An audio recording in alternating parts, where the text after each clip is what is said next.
What is up, everybody? Welcome to Geeks around. My name is DeAno Jackson. I'm your executive producer. We are, of course, here to discuss last night's episode of Arrow Midnight City. I thought it was a great episode. I'm happy to be talking about this. Let's go ahead and introduce the rest of the panel. First off, Charles, what did you think of this one? I liked it. I thought it was great. Maybe not the best episode, but it certainly wasn't the worst. I mean, there was a lot of stuff that happened in this episode that I did enjoy. So, yes. Right on. Isaiah, how about you? Pixelated man. Oliver, I did like Oliver and the Juggernaut. I just didn't care. Jeez, even his voice is pixelated. All right, Lou Rod, how about you? What did you think? I thought this episode was great, and it shows that Laurel is not ready to take the streets yet.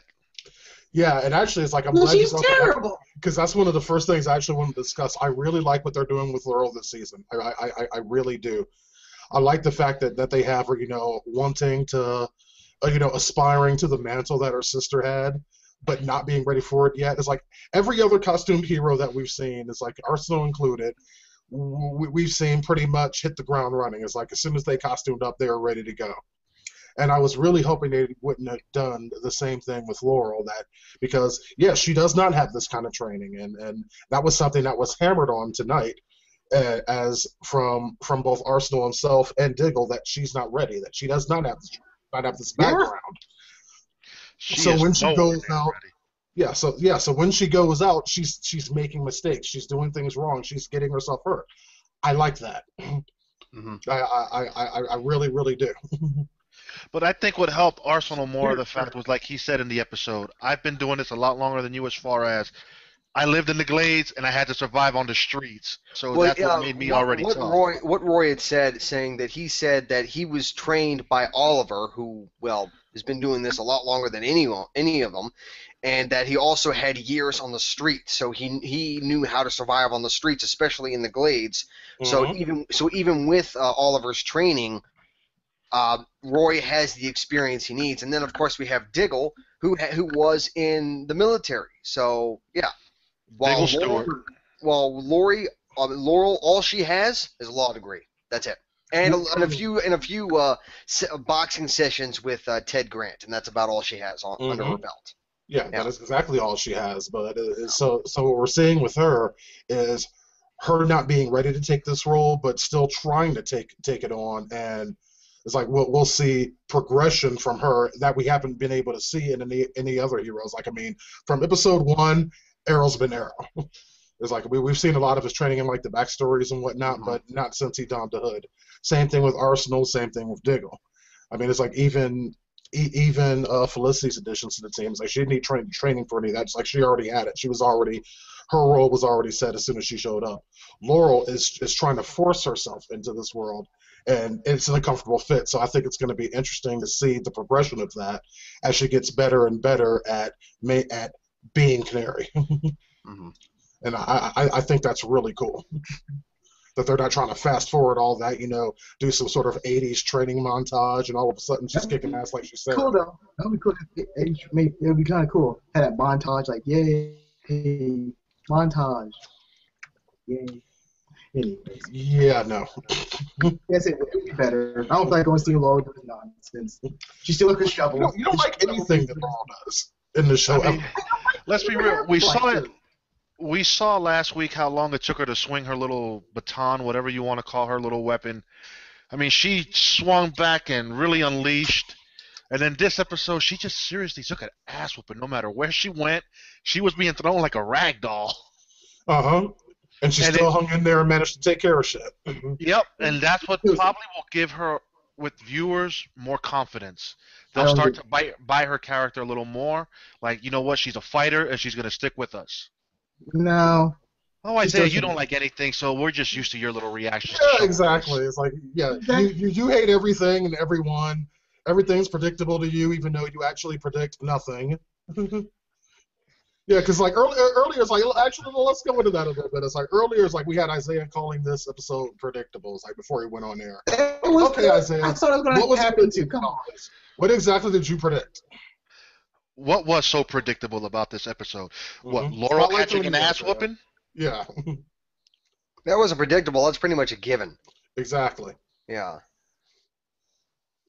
See, it's like Isaiah's own internet connection is working against him right now. It's like his internet connection knows he ain't got shit to say, so his internet connection took care of that. He ain't able to say shit. Yeah, but Isaiah, I mean, it was predictable. I'm sorry. What you're saying is predictable about Arrow. Well, first off, most of the stuff that happened in this episode, along with the past several episodes, and possibly the upcoming episodes, is that if it's pretty much obvious, it's not predictable, because it's only predictable if it's something that we were hoping not to happen, but yet did happen. I mean, okay, I know what was predictable about this episode, that the team can't function without Oliver. Oh, that's not predictable. That's obvious. Exactly. That was his point. Yeah, I get that now. I figured that out about halfway of saying that sentence, going like, oh, God. That was the predictability. Come on now. What? It's like, okay, is your internet connection cooperating now? Isaiah was like, the whole time. What exactly was predictable? Isaiah, I'm gonna do you a favor. I'm gonna go to my local bookstore. I'm gonna buy you a dictionary that's going to have the definition to the term predictable, and I'm gonna send it to you up in Columbus. Yeah, let's go with that. It's like, okay, we have a viewer comment, you guys. Like, Antonio says that in the first season of Arrow, they told us that Laurel had some self-defense training when she was younger. And yes, like that more likely than not is true. Is like I vaguely recall that, but the self-defense training and training on how to whoop people's asses in the streets under a costume is two different things. It's like she sure didn't use her self-defense training classes, and she was still getting her ass whooped. Well, I mean, from what I don't know. I just.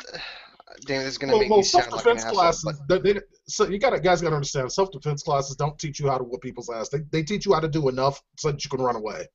That's what self-defense. So basically, they teach you how to do pepper spray, and they also teach you how to kick in the balls. Well, she did do that. Yeah, she did do that. It's like, yeah, good to see there's some things that will take Brick down.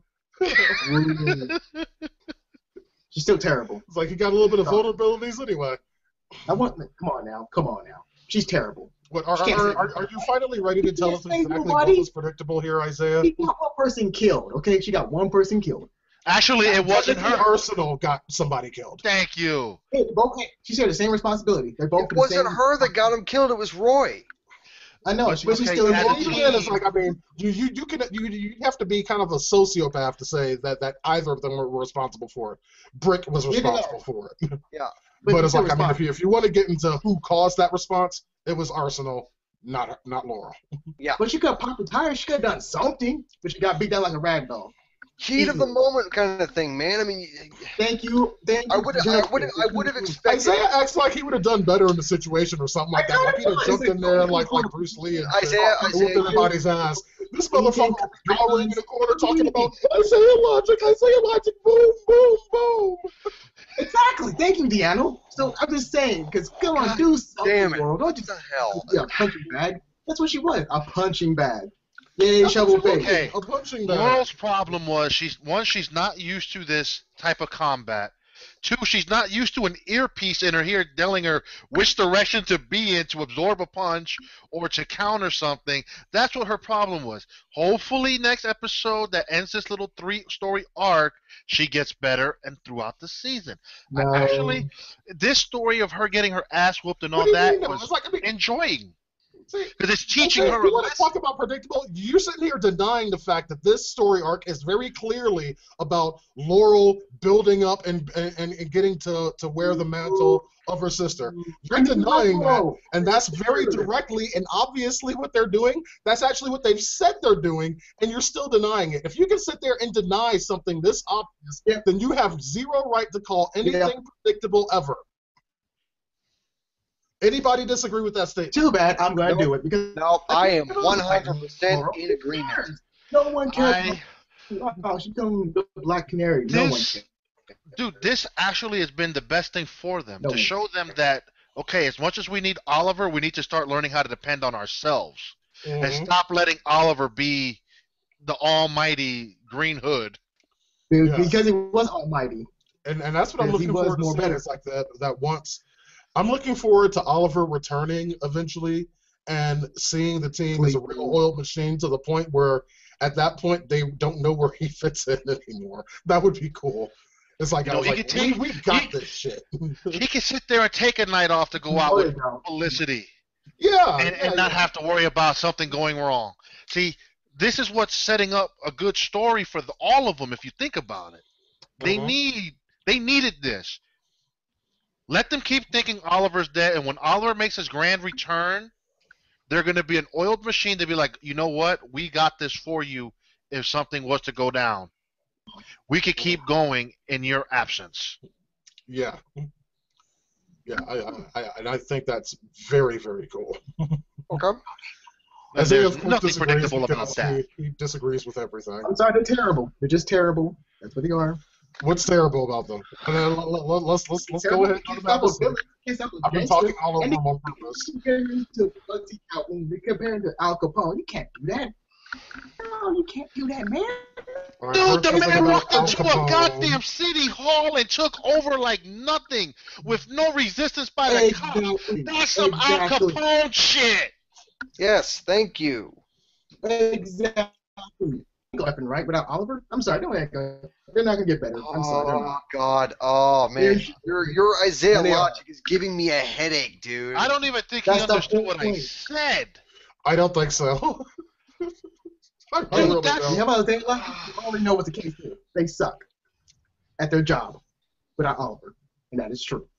But we're not First off- talking about them. We're talking about Brick taking over City Hall with no fucking contention. That's the point too, man. You let a mobster take over the city. Come That's on. anywhere if you think about it. If a monster has plenty of back, he can take over anything. Dude, I don't did you think watch Isaiah has noticed that any we changed goddamn the movies that subject. related to fucking organized crime? Yeah, I was like, People well, are big. why don't we wait for Isaiah to figure out that we've changed the subject and we're now talking about Brick? And so we'll just go on with that. Isaiah, whenever you catch up to us in your mind, feel free to jump in.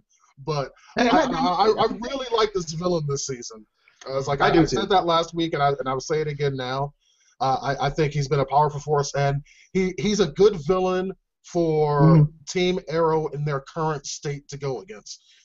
Because, like, I mean, this dude is becoming a very credible threat, and it's something that's like that the team is not ready to handle, but it's a process. Yeah. I mean, because it would be bad if they had to like deal with Ra's al Ghul right now. It's like everybody would die. Oh, Yeah, pretty much. Brother Ghul, they yeah. couldn't handle Roz. No, not even Brother close. Ghul. But Brick is someone they can handle. It'll be their greatest challenge yet, particularly doing it without Oliver. But I think they can pull it. Yeah. Brick is what. I don't even think they could have handled Brick with Oliver there. No, that's a point. That's a Well, good point. with Oliver there, this probably would have been done already. Let's be honest. That's true too. He can stop the Juggernaut. If he can stop the Flash, he can stop Juggernaut.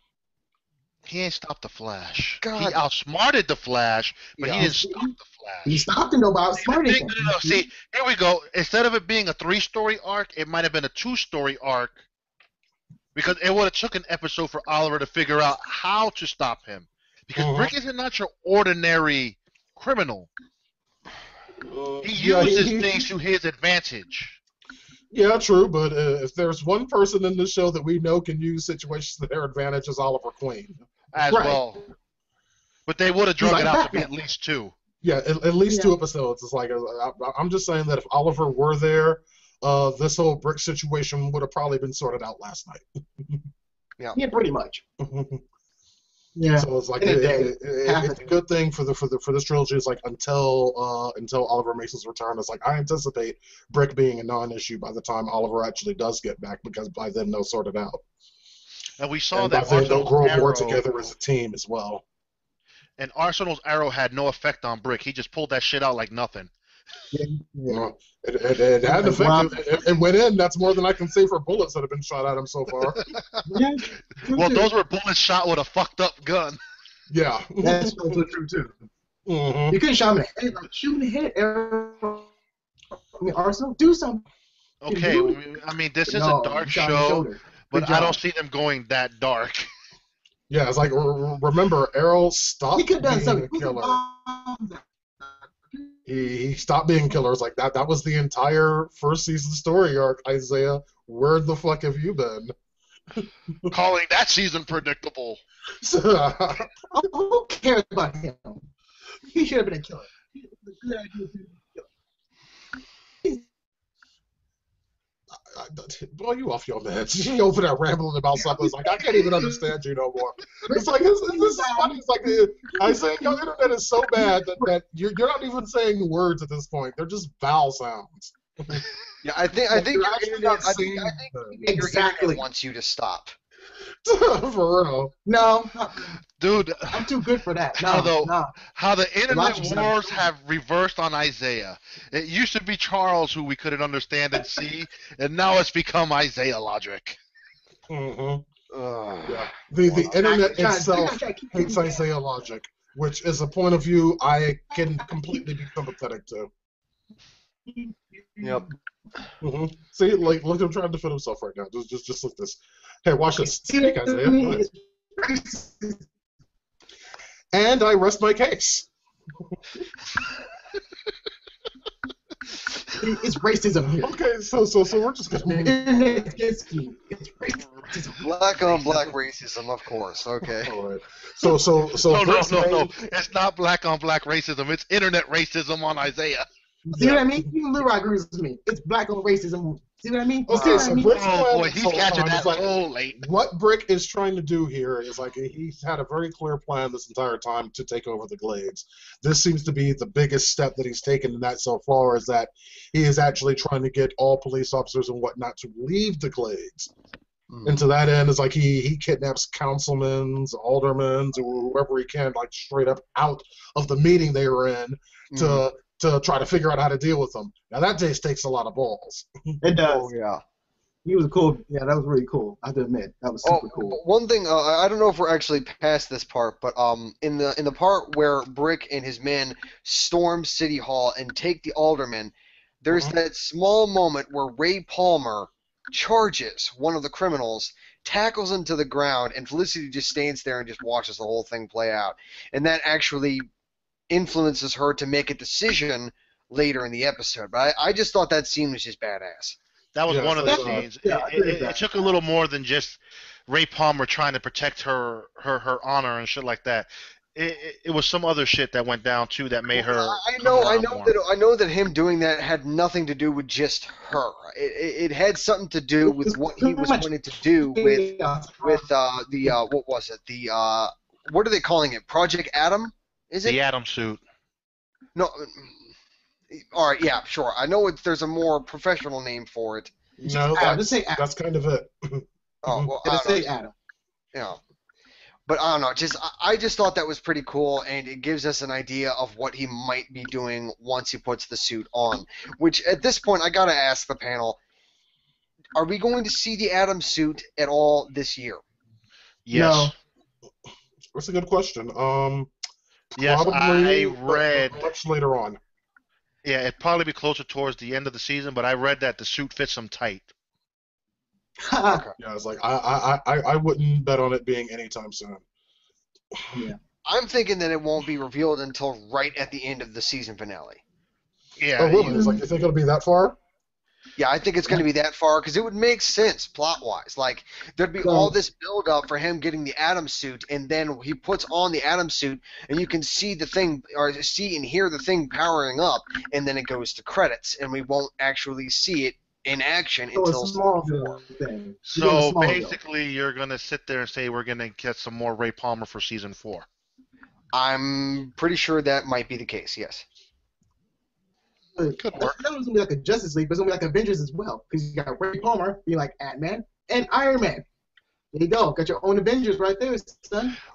Okay, but are they gonna take this Atom suit and shrink it, or are they just gonna make it more like Iron Man suit? That's gonna be the question. Make it different. I think for Arrow, in order to be able to save budget money, I think it's just going to be something similar to Iron Man's suit. We probably won't see him shrink or enlarge. Yeah. I don't see it. 2 months. I mean, who knows? Maybe in season 4, yeah, but maybe not this season. Maybe they develop that part of the technology into season 4 if they continue to use them. Yeah. Matter of fact, they should Well, put that in the let's also recall that there is a plan on the books to spin off Atom into its own series. That'd be cool. Seriously? I'd love to see that. That creates 3 DC shows, all on the CW, plus Supergirl on CBS. Who cares about Supergirl? No one cares. But that also creates two superheroes fighting in crime in one particular city, whether they're going to divide the city up. Right. Yeah, I'm a little curious about, like, because I mean, Ray Palmer is based in Starling City, and so is Arrow, so that would be confusing. I mean, it wouldn't be confusing to us, but it might be confusing to somebody else. Not really. It's like, I mean, it's been something that's been done before. I mean, the overwhelming majority of heroes in like Marvel's universe operate out of New York somewhere. Yeah. Yeah, so I mean, it could be done. You got Fantastic Four, Spider-Man, Jessica Jones, Daredevil, the East Coast Avengers. The list kind of goes on, and they all operate out of New York. Oh, and Punisher's in there too. Oh, X-Men. Well, technically they're in Westchester, New York, but that's close enough. So it's like, I mean, it's not like it's something completely impossible. And don't even get me started on, it's like, even on the DC side of things, I mean, how many heroes function in Gotham City? Anyone who's a member of the Bat family, I would assume. Mm-hmm. Yeah. So, like Catwoman, Batwoman, Batgirl. Well, no, Nightwing is based out of Bloodhaven. I mean, they're there. Yeah, but Red Robin is still in Gotham. Yeah. Red Hood. Okay. All right. Okay, now here's a question for you guys. If they were to spin Adam into a TV series, would you prefer it being 22 or between 13 and 18? To fill in how like Agents of S.H.I.E.L.D. is doing with Agent Carter. Oh, that's a good question. I'd say 13 and 18 because that seems like a very sweet spot. Well, with the whole like full season, 22 episodes kind of thing, no matter what the show, having that long, it's going to be very difficult to have a single arc last all those episodes. So you have to add in filler episodes. With a season that's between 13 to 18 episodes, they have just the right amount to be able to create a overall arc for the entire season with minimal fillers. And that's why I think that it would be best for a 13 to 18 episode season, but knowing their shows Arrow and then Flash, it's going to be the traditional 22 episodes. So yeah, but I mean, we get the first 9 episodes that really always are mediocre to average at best. So why make the viewers suffer when you could actually just sit there? Let's go 13, 18. We could do, if you do 18, we could split it 9 and 9. You could budget it perfectly in between Arrow, and it'll work just right. Well, one thing that they could, even between Flash. One thing that they could do is that if they had a full 22 episode season, they could do the same thing that Once Upon a Time does, where during the first half of the season they have a standalone arc, and then for the second half of the season they have a completely different arc. And so technically it's like 2 seasons within a single season. And so, we're already getting that with Arrow with Oliver's flashbacks. Yeah. Yeah, pretty much. Which I do. Can we actually comment on the flashbacks really quickly? Because I like flashbacks from this one. Okay, go for it. It was really cool. Because the flashbacks, they were telling a really interesting story between Arrow and Maceo. Maceo, yeah. That was really cool because it shows like Amanda Waller is like actually super smart. She knew he was going to betray her, so he gave her he stole the fake one, which he already knew, so which was really cool. So that was really cool storytelling that we got, and also we know those 2 guys are actually very strong friendship because Oliver's willing to do anything for this guy to save his family, and vice versa in that way. So I really like how that played out and how the present day version came out because that was really cool. And tricking Ra's al Ghul, saying like, "Oh yeah, he got away," wink, wink. That was really ballsy too, because if you trick Ra's al Ghul, you're pretty much dead, because you don't do that. Mm-hmm. Yeah, but at this point, it's like I'm kind of wondering what happened between Maceo and Tatsu that kind of had them on non-speaking terms, or rather, that had Maceo trying to stay away from Tatsu.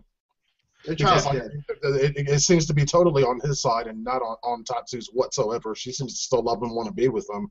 It seems to be Maceo that's trying to put distance in between him and his, well, I guess in the current situation, former wife. Right. Well, also, Have you ever seen their child though? They haven't mentioned their child like once, so it's kind of makes you think like, makes you think. Well, I mean, okay, they went up against the triads to save her. So if there's no child being referenced, maybe we see in a flashback that the kid might accidentally be a casualty of war.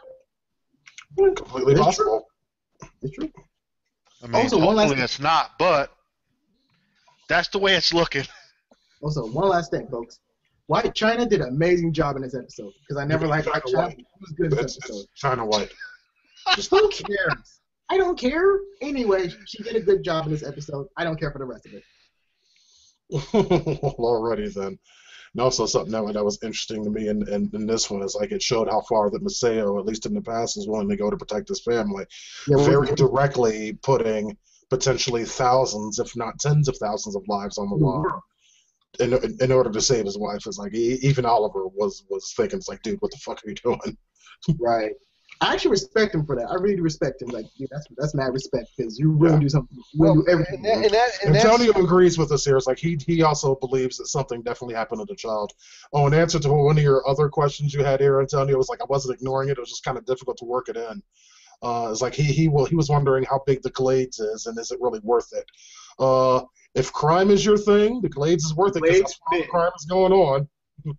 Yeah. It's like Chicago in Canada.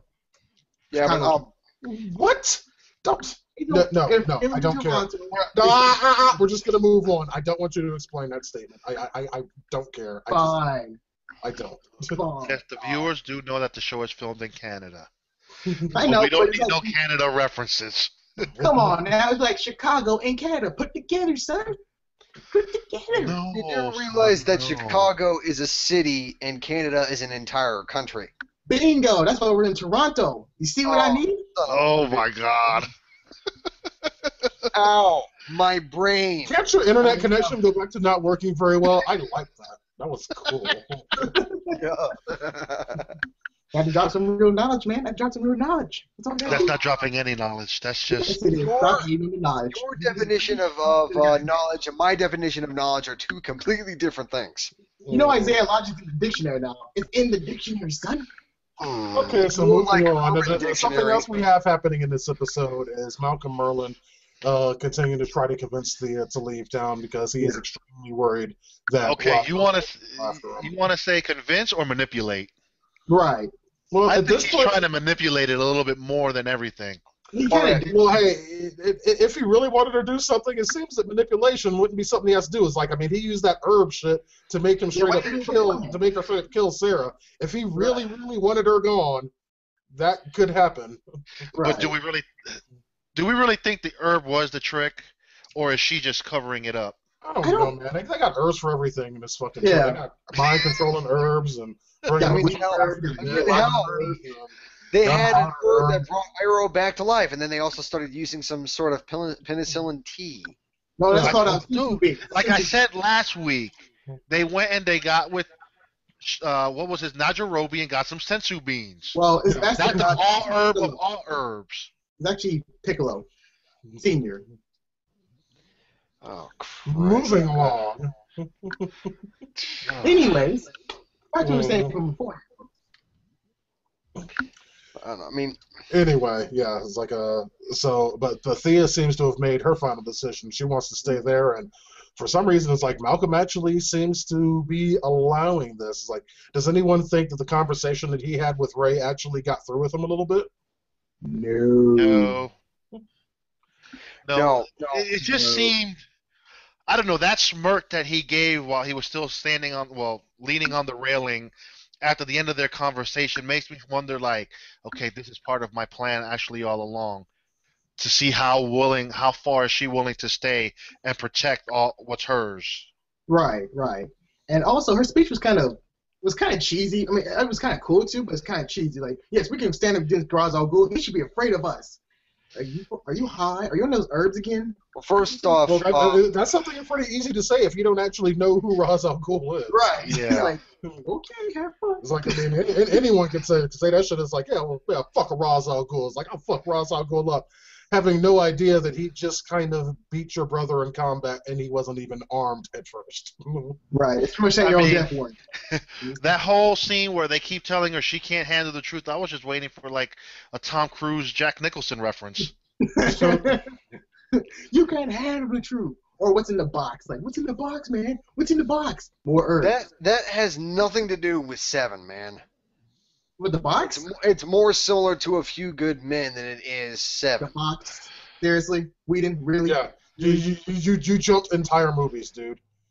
You went from A Few Good Men to 7. I don't know how the fuck you did that. And you do understand those are 2 separate movies, right? Yeah. So you want Thea to open the magical box and They see don't even have the Oliver same in people there. in those movies. How in the fuck did this happen? They weren't written by the same people. They weren't produced by the same company. They doing something else you shouldn't be doing. There was no link to these movies whatsoever. And somehow he went from wow. He went from you can't handle the truth to Exactly. look in the box. Exactly. I think you were thinking about Justin Timberlake. Either And his or. little Saturday Night Live skit. Hey, it can work out both ways. It can work out both ways. I don't see where, but we'll just let you have it. Exactly. Anyway. It's Also, excessive. something relevant that happened in this episode was Felicity undoing the decision she made in actually last week's episode, and deciding that this mission, that Oliver's mission, is worth fighting for, even if he's not around anymore. That this is something that they have to do. So Right. she's I like back on that. Team Arrow. I respect that, though. Or Team Palmer. Oh, that too? She seems to be kind of on both. My question, And Palmer wants her to be a little bit more of a teammate. If you know what I'm saying. What's up? Like, no, the thing, I'm actually kind of curious as to which, not a matter of if, but when Palmer finds out that Felicity has actually been helping the Arrow in all his, and maybe that might cause Palmer to, like, I don't know, meet up with the Arrow and that kind of stuff, and they might team up. I have actually, a it's like strong what I'm feeling seeing Palmer happens has an idea that they got something going on in the background.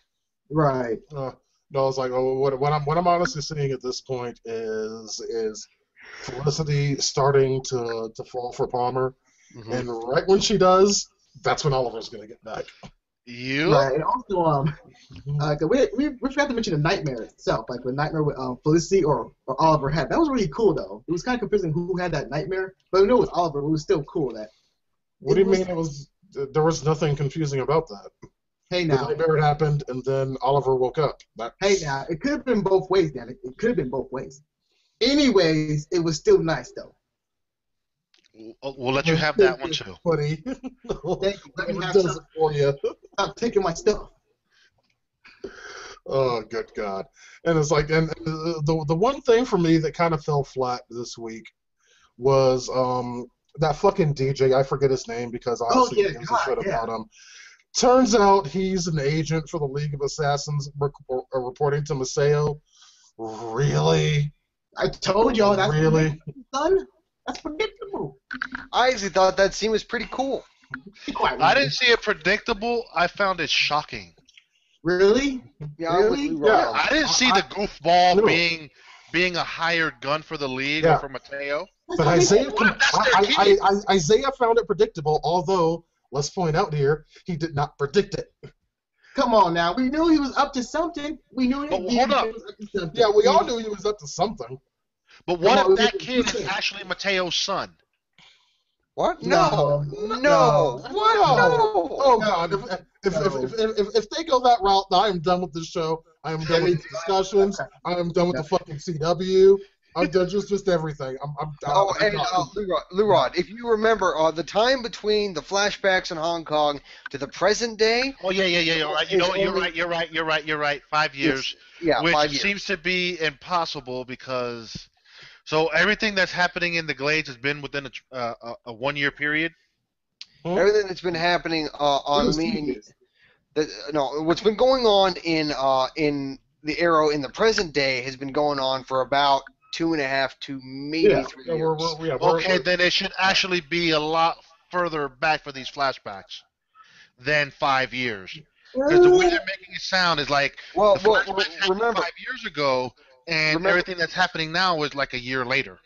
That's Well, hard to I mean, say. the stuff in China Well, at this point in the storyline, the stuff going on in China would be about 5 years from where they are right now, because it was Right. 3 years into his disappearance. And then the islands too, which took like 1 year. Remember, then- he was on the island for 5 years supposedly, but he really wasn't on the island for 5 full years. Yeah. Right. He was not in Starling City for 5 years. Right. Because he left the island to go to China. Well, he was kidnapped. Well, kidnapped, whatever. He went to China off the island, and then I guess from China they send him back to the island. Or is he going from China to Russia? That's a good question. No, he became a member of the Bratva because of that Russian mafia guy that was on the freighter that he helped rescue. Uh-huh. Yeah, Oh, he was. that's how he became a member of the Russian mafia. Oh But- yeah. There had to be a little more backbone to that whole Russian mafia thing. Just because you saved my life, I'm not going to add you into What? my...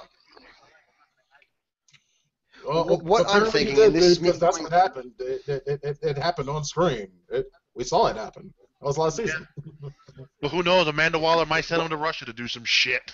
Oh yeah, it's totally possible. It's like there might be more to the story than what we saw, but we know that at least that's how it begins. Right, and Yeah. also I kind of like Amanda Waller when she's not in the show. Like when you see her hand at play, it's actually cool. When you see her on the screen, she's not that interesting. When you see her hand at work, it is good because I kind of like. You just meet everyone. Well, No, because no. Her like people when they say Amanda Waller, they are afraid. They know she's smart and they know her hand. She know her handiworks, like are pretty much behind closed doors, which is good.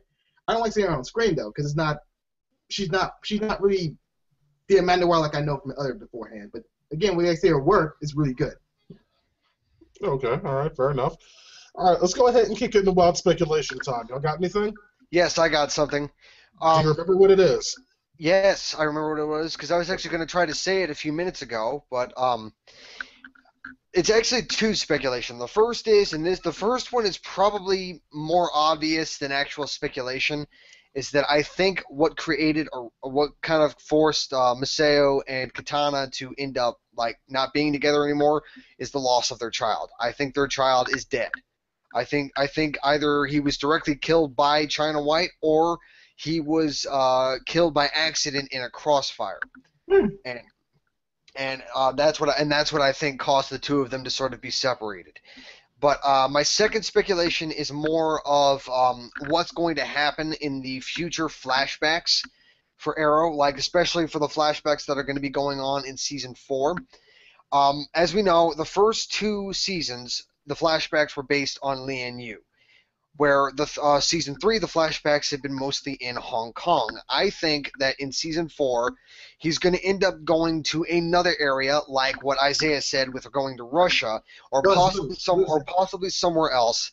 And then during the final year, where like during like season 5, where there's another set of flashbacks, that's when either he gets sent by Amanda Waller, or he breaks away from Argus and goes into hiding. And he stays on the island for that final year until he's discovered, which leads up to season 1. Well, that's not a good theory. That is really cool, but you can't really hide from August. But again, I know. When I said that, I was like, yeah. I mean, first off, if you want to hide from Amanda Waller, the last place that you want to go is the place where she found you. Yeah. So, but all right. Maybe not, because they have a lot of hiding places on that island. Right. But anyway. Yeah, but I don't know. I think that's how it's going to be. That during season 4, Arrow is going to be experiencing another area which will not be Lian Yu. It might be Russia or it might be somewhere else. And then in season 5 is where we get the last bits of flashback that will lead up to what happened at the beginning of season 1. Okay. Yeah. I can see that happening. How about you, Isaiah? As much as I regret asking this, do you have any wild speculation there?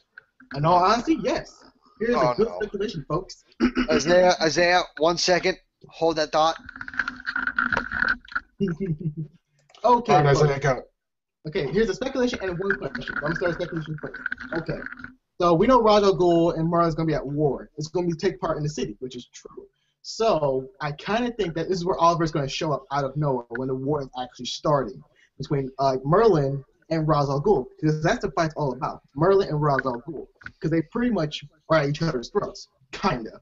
And so when that war breaks out, it's gonna be all hell breaks loose, like how Slade and his men was, and like how the Glades was when Merlin releases his toxic when he released the Undertaker. So it's gonna be like that. It's gonna be like a civil type war, a very small one too, by the way, because there's not a lot of people on Merlin's side. You got like Roy, Diggle, Felicity, and so on and so forth. And you got the whole army of the League of Shadows. So it's like, yeah, they're not gonna win that much until Oliver shows up out of nowhere and brings, the Suicide Squad with him, which would be kind of cool though. He brings those. Well, they did say that the Suicide Squad was going to show up again in season 3. Oh yeah, it's like they're gonna be in episode 17.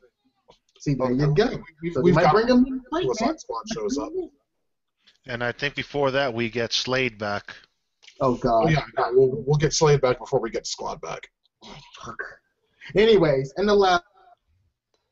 So, knowing that we know Amanda Waller's in this universe, do you think Amanda Waller is pretty much more clever and more smarter than Nick Fury, or she's not on that level? I was just wondering that. I think they're about the same, only Amanda Waller is much more sadistic than Nick Fury. Yeah, well, the difference is Nick Fury comes at this thing from a military standpoint. Amanda Waller is more of a bureaucrat. Right. She doesn't come with it that same way.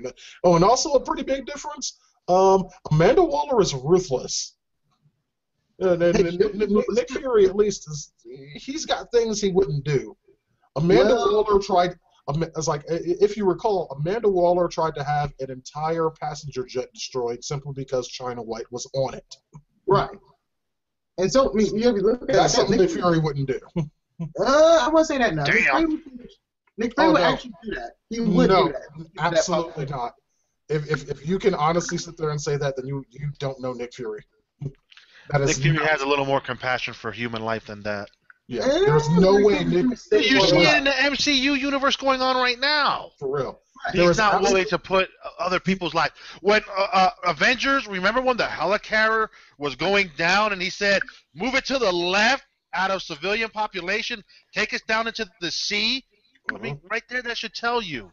Yeah. But also, there is absolutely zero chance that Nick Fury would be willing to sacrifice innocent people's lives in order to get one person. Well, hell, here's no interpretation of Nick Fury in any comic book or anything ever that supports that. What about Ultimate Nick Fury? Isaiah. Which he did do.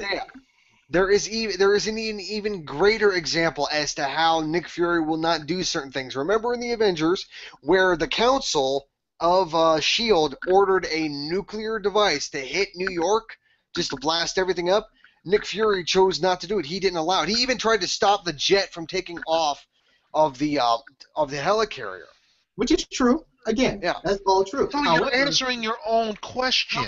Nick Fury's smart, but he's not Amanda Waller statistically, doesn't give a shit.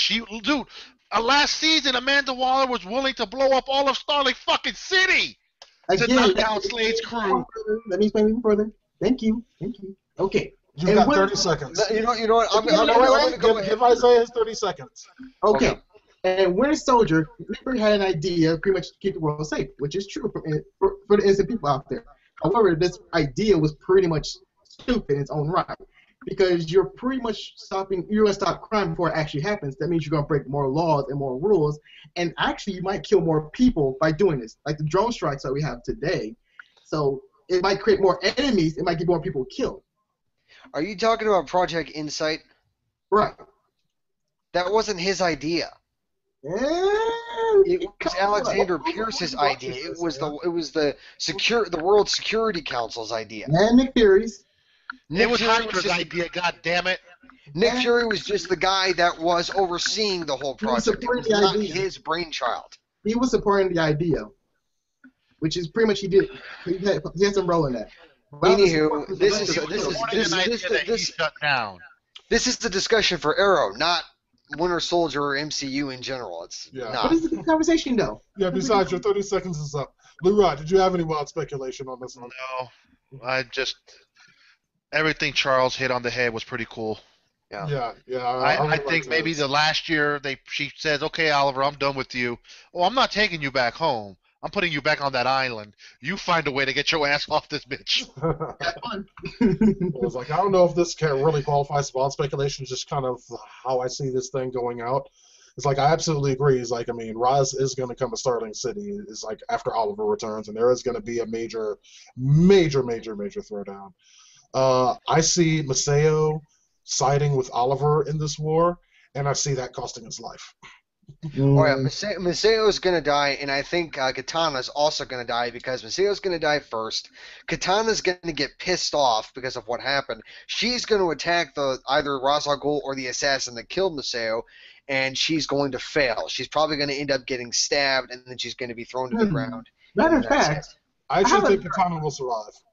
You're thinking Katana will survive? Okay. Yeah. I have an idea. Okay, What? now here we go. Does she come back with Oliver? No.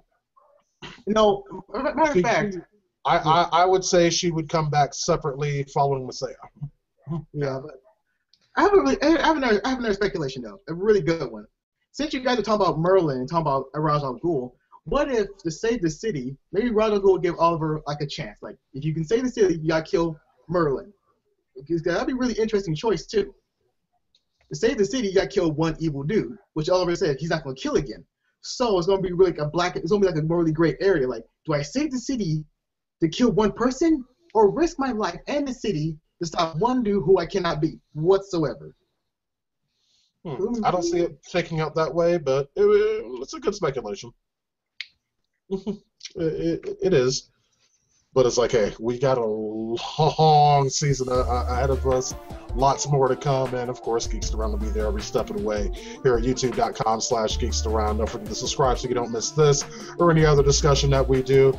Of course, if you have anything for us, you can email us at geeksaround@gmail.com. Also, we encourage you to join the Geeks Around community. You will find that down underneath that like button in the description for this video. Until next week, my name is DeAno Jackson. We'll see you then. Bye-bye.